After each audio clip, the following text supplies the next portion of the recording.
thoughts. I do wish that the light bar and this top piece of this tail light matched up. Now that would look clean, but regardless, I think it looks pretty damn good. Not too bad, especially the startup animation. I think that's dope. I don't think it's too bad. I quite like it, actually. So let's open the trunk here. So the install was a bit tricky, only because there were no instructions, but I was able to figure it out, and I figured if I can figure it out, anybody can figure it out.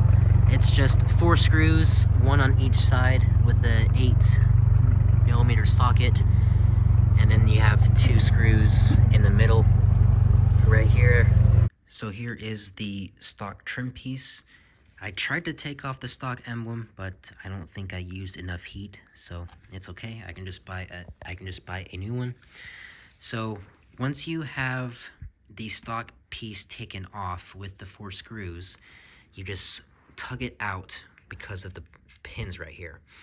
And then once you have it off the car, it will hang on the car because of the trunk release button.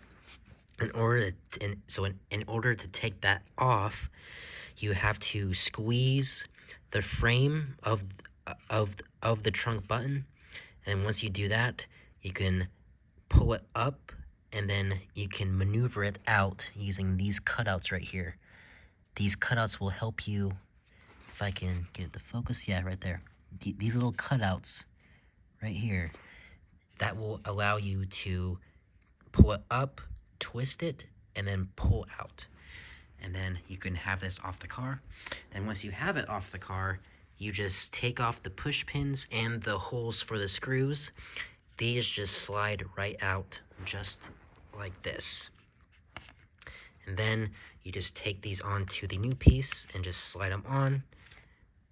And I chose not to reuse these pieces because they are a pain, but 4 screws should be plenty enough.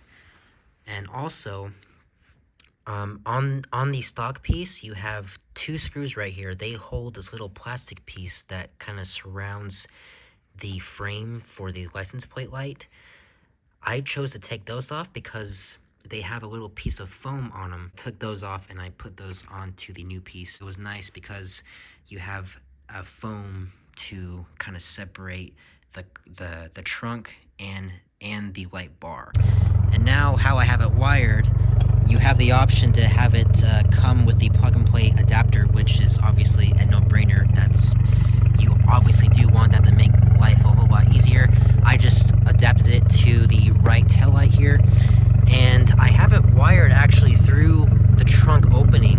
When the trunk is closed, it actually doesn't put too much pressure on this wire, so this will ride just fine for now. And there's also not any places where it can pinch the wire anywhere in here, and also anywhere in here.